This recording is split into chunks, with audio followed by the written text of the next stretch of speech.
ፋሲል ከነማ ከመሪዎቹ ጋር በነጥብ ለመስተካከል ከኢትዮጵያ መድን ጋር የሚያደርገው ጨዋታ ተጠባቂ ነው። የሲቢ ኢትዮጵያ ፕሪሚየር ሊግ የ19ኛ ሳምንት ጨዋታዎች ዛሬም ቀጥለው ሲደረጉ ቀትር 7 ሰዓት ላይ ኢትዮጵያ መድንን ከፋሲል ከነማ በአዲስ አበባ ስታዲየም የሚያገናኘው ጨዋታ ተጠባቂ ነው። ፋሲል ከነማ በተለይም ሲዳማ ቡናና መቻል ትናንት ነጥብ መጣላቸውን ተከትሎ ይህንን እድል ዛሬ ለመጠቀም ከኢትዮጵያ መድን ጋር ብርቱ ፉክክር ያደርጋል ተብሎ ይጠበቃል። አጼዎቹ በ18ኛ ሳምንት በፈረሰኞች ላይ ወሳኝ ድል በመቀዳጀት የዋንጫ ፉክክሩን አጧጥፈው የቀጠሉ ሲሆን ዛሬ የሚያሸንፍ ከሆነ ከመሪዎቹ ሲዳማ ቡናና ሐዋሳ ከተማ በነጥብ መስተካከል ይችላሉ። የአምናው ሻምፒዮን ኢትዮጵያ መድን በአንጻሩ ዘንድሮ ወጥ አቋም ማሳየት ተስኖት እየተቸገረ የሚገኝ ሲሆን ዛሬ ወደ ድል ለመመለስ ለፋሲል ከነማ ፈታኝ ተጋጣሚ ይሆናል ተብሎም ይጠበቃል።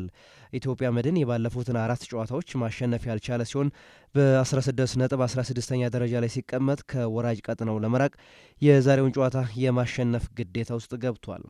የዛሬው ጨዋታ ለሁለቱም ቡድኖች 3 ነጥቡ በእጅጉ አስፈላጊ በመሆኑ ጨዋታው ብርቱ የመሸናነፍ ፉክክር ያስመለክታል ተብሎም ይታሰባል። ፋሲል ከነማ አንድ ቀሪ ጨዋታ ያለው በመሆኑ የዛሬውን ጨዋታ ማሸነፍ የሊጉ አናት ላይ ለመቀመጥ በሚያደርገው ጉዞ አይነተኛ ሚና ይጫወትለታል ተብሏል።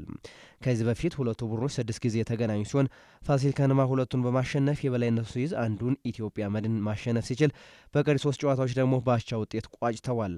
በሌሎች ጨዋታዎች በአዲስ አበባ ስታዲየም ቀን 10 ሰዓት ላይ ወልዋሎ ዓዲግራት ዩኒቨርሲቲ ከቅዱስ ጊዮርጊስ ሲያገናኝ ፈረሰኞቹ ከባለፈው 3 ጨዋታዎች በሁለቱ ሽንፈት ሲመዘግቡ በአንዱ አቻ የተለያዩ ሲሆን ዛሬ ዳግም ወደ ድል ለመመለስ የዛሬውን ጨዋታ ማሸነፍ ግድ ይላቸዋል።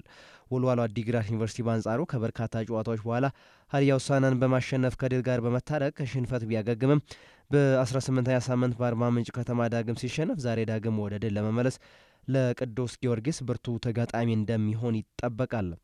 በአዳማ ሳይንስና ቴክኖሎጂ ዩኒቨርሲቲ ሜዳ ባህር ዳር ከተማን ከኢትዮጵያ ንግድ ባንክ ቀን 9 ሰዓት ላይ ሲያገናኝ ነገሌ አርሲን ከመቀለ ሰብአ እንደርታ አመሻሽ 12 ሰዓት ላይ የሚያገናኝም ይሆናል።